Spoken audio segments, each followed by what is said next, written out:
Gubernur Anies lagi-lagi pamer penghargaan. Padahal saat ini Jakarta macet parah. Kerugian capai 65 triliun rupiah. Aneh. Dapat beli apa gimana tuh penghargaan, Wan? Lalu tentu Jakarta adalah kota yang diasosiasikan dengan kemacetan. Jalan-jalan Jakarta diasosiasikan kemacetan. Padahal sebetulnya kalau Jakarta kemacetan tuh nggak betul juga sih. Tergantung jamnya. Jam 2 pagi Jakarta itu sepi. Jadi kalau mau bebas macet jalanlah jam 2 pagi. Nggak ada kendaraan di situ. Sudah macet gitu ya. Kalau sekarang agak lebih padat ya. Langkah-langkah pengaduan kan banyak sekali dilakukan. Di antaranya kan kita terus mengoptimalkan transportasi publik ya, seperti Transjakarta, terus kita tingkatkan ya pelayanannya. Aneh bin ajaib, Gubernur DKI Jakarta Anies Baswedan malah menerima kedatangan Direktur Utama Jaklingko Muhammad Kamaludin dan Kepala Dinas Perhubungan DKI Jakarta Safrin Liputo yang menyerahkan penghargaan yang diraih DKI Jakarta di bidang transportasi dan lalu lintas. Penghargaan pertama diraih oleh PT Jaklingko Indonesia. BUMD Jakarta itu meraih Piagam Transport Ticketing Award untuk kategori Best Smart Ticketing Program.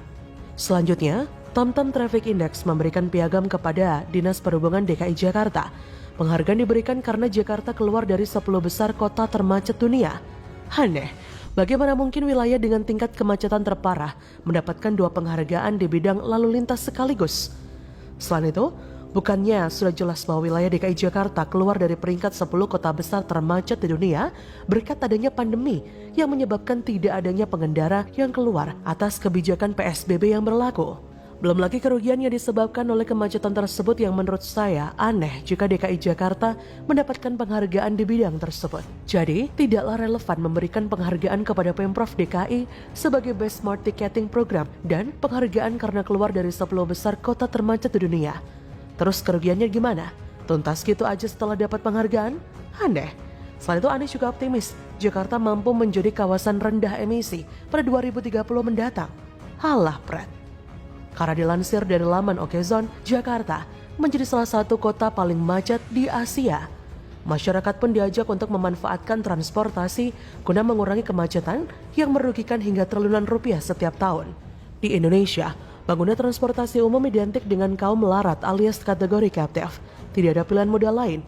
Lain halnya di mancanegara, penggunanya adalah kaum konglomerat alias orang kaya, meskipun memiliki pilihan moda. Menurut Ketua Bidang Advokasi dan Kemasyarakatan MTI Pusat Joko Setiowarno, kesadaran akan manfaat transportasi umum itu dimulai dengan adanya keputusan politik eksekutif dan legislatif untuk berpihak pada penyelenggaraan transportasi umum. Joko menjelaskan bahwa kota merupakan tentang perpindahan orang bukan mobil, di mana urban mobility adalah bagaimana orang dapat berpindah dengan semua pilihan yang ada. Mobil bukannya dilarang di perkotaan, tapi prioritas pergerakan kota diberikan pada moda yang paling efisien menggunakan ruang jalan. Menurut akademisi Prodi Teknik Sipil Unika, Sugia Pranata, didominasi penduduk perkotaan atau urban population terhadap jumlah penduduk di Indonesia meningkat setiap tahunnya. Sementara itu, BPS memperkirakan sebanyak 56,7% penduduk Indonesia tinggal di wilayah perkotaan tahun 2020. Jadi sudah barang tentu untuk menggerakkan mobilitas secara bersamaan, dalam waktu yang bersamaan pasti akan memerlukan fasilitas transportasi umum massa. Bappenas bersama Bank Dunia pada 2019 lalu menyebutkan pangsa angkutan umum Jakarta, Bandung, Surabaya, dan kota-kota lainnya rata-rata kurang dari 20%.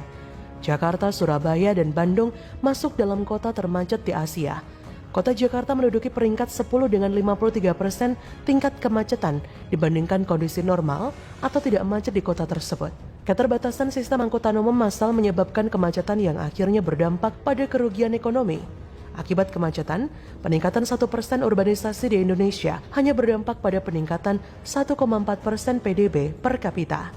Sementara itu, kerugian ekonomi akibat kemacetan lalu lintas di Jakarta mencapai 65 triliun per tahun. Pada 5 wilayah metropolitan Bandung, Surabaya, Medan, Semarang, Makassar, kerugiannya mencapai 12 triliun per tahun saja. Jadi masihkah Anda percaya? Di tengah kerugian besar yang puluhan triliun tadi, lalu kemudian gubernur dapat penghargaan? Wah, halu. Bagaimana menurut Anda?